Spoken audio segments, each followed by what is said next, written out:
Hey, welcome back. Today, guys, we're going to talk about something that every little boy has, right? It's called a red rocket, right? It's the new movie with Sean Baker's putting out. What do you think, Troy? Do you like it? I don't know how red it is. I do like it. Sean Baker, an incredible director, producer, writer. I like all of his stuff. He has sort of a genre, right? It's like the American underclass, I think he calls it. Well, the Florida Project really, that was the killer movie. Right. Yeah, we'll talk about that as we move along here. But yeah, I really like the movie, like his work. Yeah, you know what? I think that what's really unique about this cat is he's still a pretty young dude, but he'll run into somebody at a movie theater or walking down the street with their dog like he did in this movie and, say, hey, I want you as an actor. I mean, he just sees it, and Sammy, his wife, she's an actor and a producer also, and she helped with this. She's part of this movie. They're both just that way.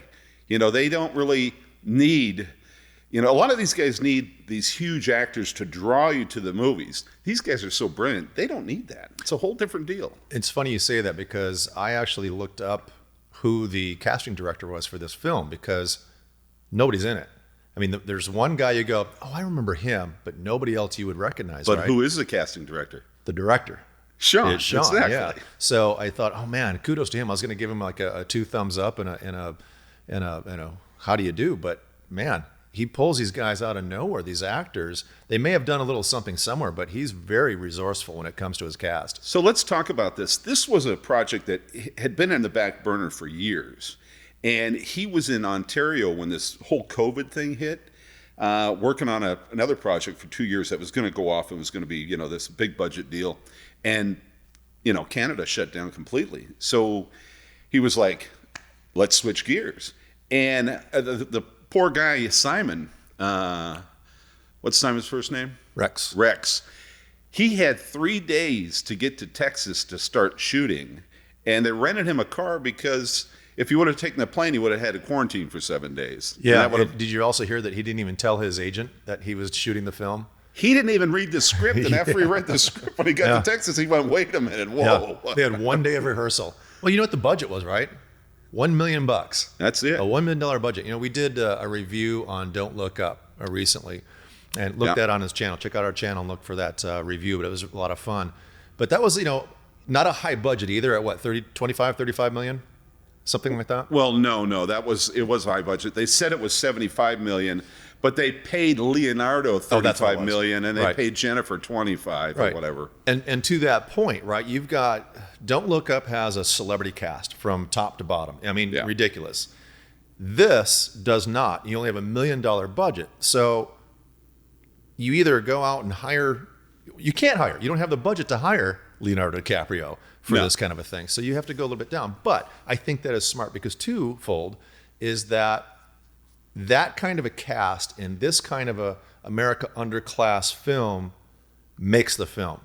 If you had all kinds of highfalutin actors in this, you can't have Scarlett Johansson answer the door when he comes there with his shit out of luck, right? Coming into small town Texas. She can't be there with a gown on saying, hey, honey, welcome back. Doesn't work. You have to have this caliber of actor. They do a great job, no question. I'm not saying they're not doing a great job. They are.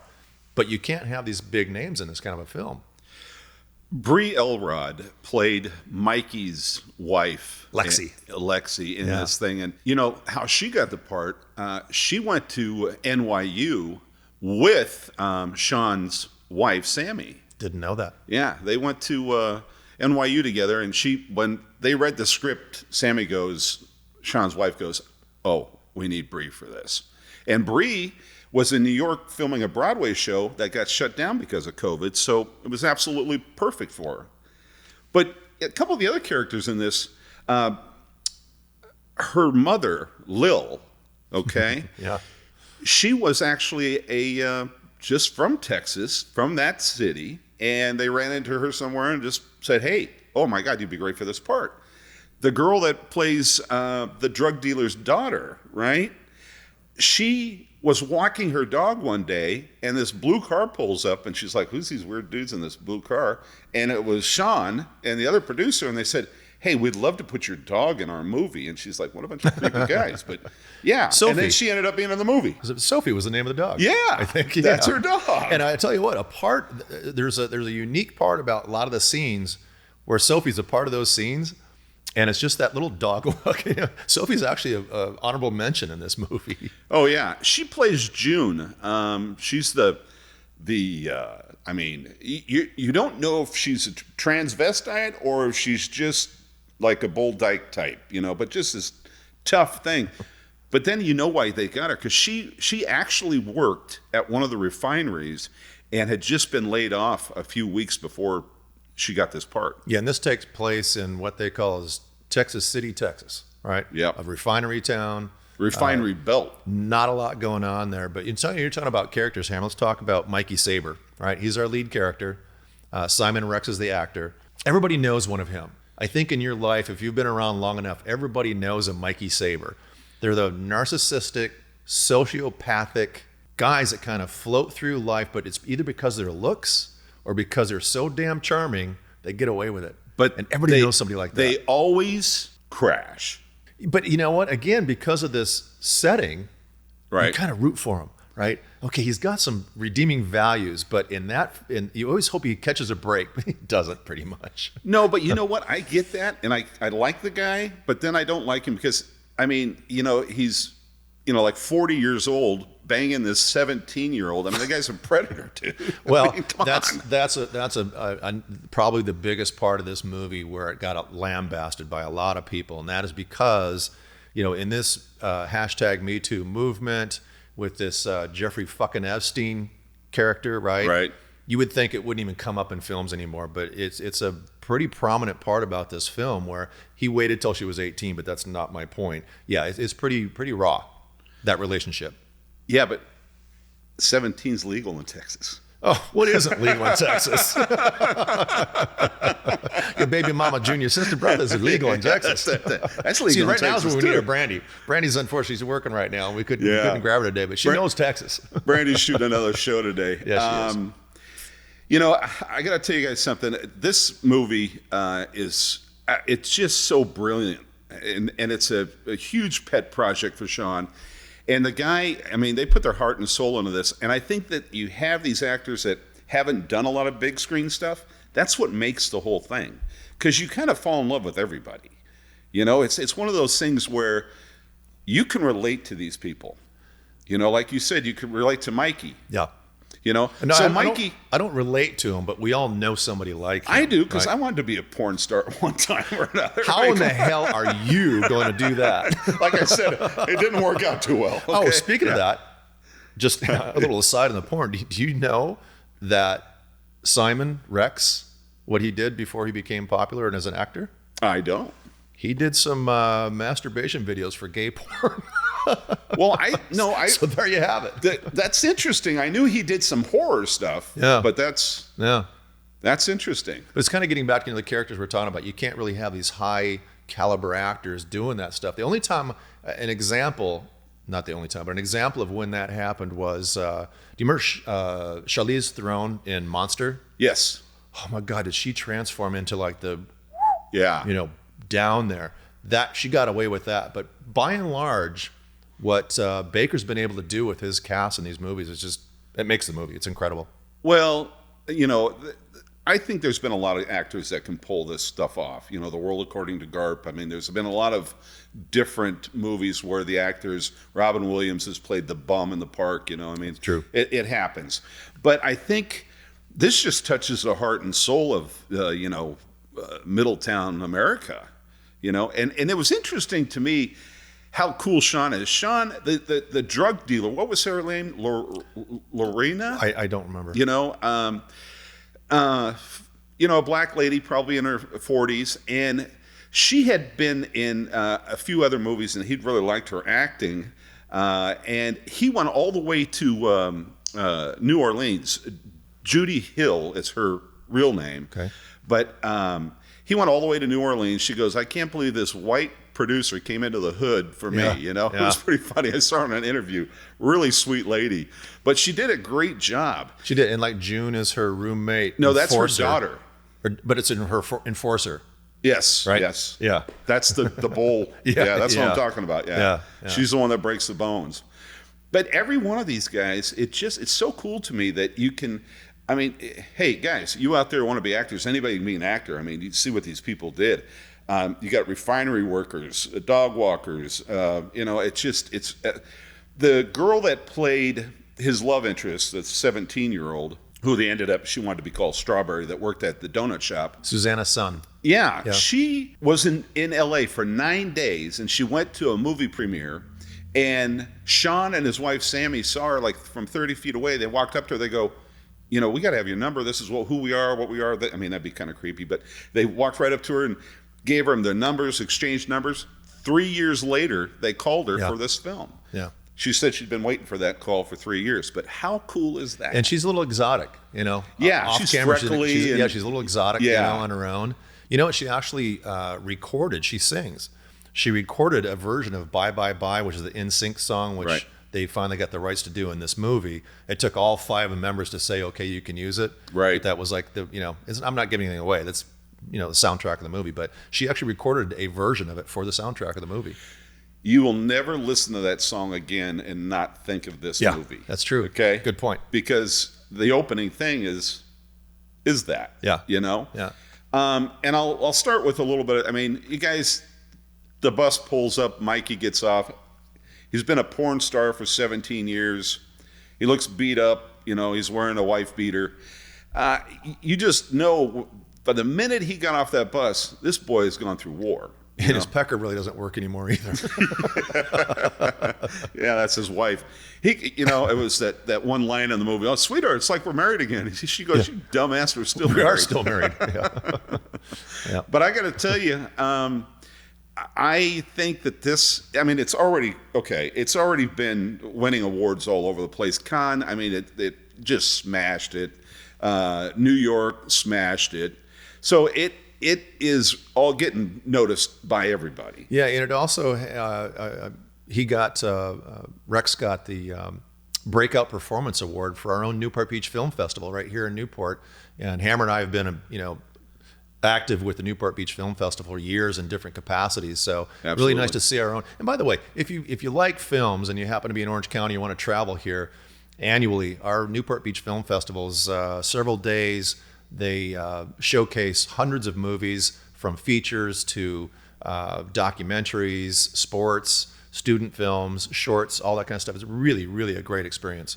It is, and they really have some amazing directors and stars that come out. I mean, it's Newport Beach. Who the hell doesn't want to be here, right? The premise of the whole film, you said it. This has been in the hopper for a long time, right? He's been thinking about this movie, and it came from a film he was working on in 2012 called Sophie, and that also had to deal with social anxieties and sexual situations, and again that American underclass.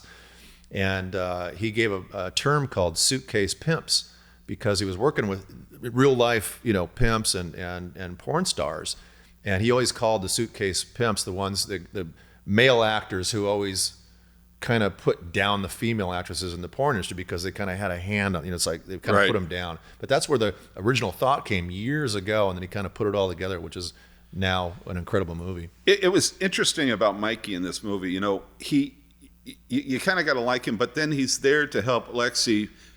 She's trying to get her son back from a social worker, and he's supposed to show up to this deal, and instead he goes off with Strawberry for the weekend and just blows it. So he for a minute he redeems himself. He couldn't find a job anywhere because he had been in the porn business for 17 years, so it's not on his resume. Yeah, his resume looks bad. Yeah, so he didn't have anything. So he started selling weed, right? But the problem is with that, that's a short-lived deal, and they were all mad at him. They wanted him to get the hell. Lexi and her mom Lily wanted him out of the house, and he gave them $800, and they thought they won the frickin' lotto, right? I mean, these are a bunch of meth heads that are just going, "Oh my God, we just won the frickin' lotto," and takes them over to They walk over to the donut store, and this is where he meets Strawberry.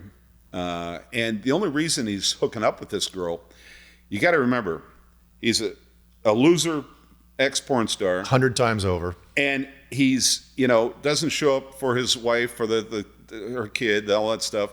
And then the only reason he's hooking up with this, he wants to bring Strawberry back to L.A. to become a porn star, and revive his career. You know, it's interesting you talk about how Baker finds his cast. He also finds his scenes the same way. That donut shop in the script was a food truck. It was supposed to be just a normal food truck on the side of the road, and they were traveling between scenes, and he looks over and sees this donut shop. He's like, that is perfect. The colors are perfect. The lighting is perfect. There's nothing behind it. That's our new scene, and it is that fast. Well, look at all the Florida Project. Look at all the cool stuff that he had in that, man. Talk about that just for a second. The Florida Project is also a Baker movie. You have to watch that. I love that movie. Again, movie. Another American underclass, and that's his term. But it was in Florida, obviously, and it's about these, underprivileged people living in a hotel, basically. He did have one big actor. One step away from homeless. Willem Dafoe was in it, which was fantastic. But he probably didn't take a lot of money for that. But incredible performances out of no-name actors. All I got to say, guys, is this is one that you need to go see. I'm going to give it, it happens, 5 hammers, because it's entertaining from the very minute he walks off to the bus to the very end. And I'm not going to give the ending away, but he's a loser, so you can figure that part out, right? Right, Troy? Yeah, absolutely. I mean, you want to root for him, but at the same time, he's so slimy, and you're just like, there's a lot of stories there. You take that underbelly, if you will, of U.S. There's heroes in that crowd. There are, all sorts of kind of people working blue collar. A lot of them are, one paycheck or one diagnosis away from being homeless. And there's a lot of stories in that, and Baker does a fabulous job with it. He does. 5 hammers as well. Oh, nice. Yeah. Hey, guys, hit that subscribe, hit that like, and for all you Brandy fans, she'll be back next week, okay? We love you. We'll see you next time. Peace out. You said you're never going to step a foot in Texas again.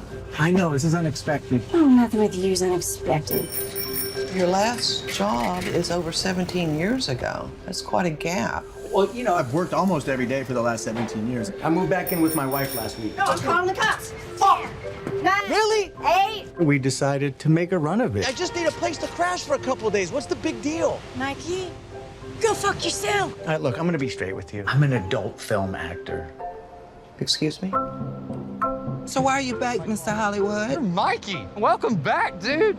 I'm on top of my game right now on every single possible level. Physical stamina, my mind is sharp. I'm taking 5-HTP for serotonin in my brain. Yeah? Dude, with my skill and ability, there's no denying what I can do. The universe is on my side, bro. Before long, it'll be like we're still married. We are still married. I'm doing this tonight. You're probably gonna start a fight. What's your name? Everybody calls me Strawberry. You're like an extraterrestrial around here. Don't fuck with me. Not. I loved you. Where were you? This cute little town called None of Your Fucking Business, Texas. Hope you had a good fucking time. Now it's time to leave. I think it's cool. You just said, fuck it. I'm gonna get paid for doing the thing I love most. And as long as you're not hurting anybody, you do you, man. I'm not afraid to fight you. I don't give a What the fuck? He fucker punched me. I would 100% out-cardio that guy. Fuck. Sorry for swearing. The shit got out of control. I came this fucking close to getting shot. This fucking close. The dog's like, oh, he's a good man. I can tell by his nice energy. Your persona non grata. Life's sweet, Sophie. Life is sweet.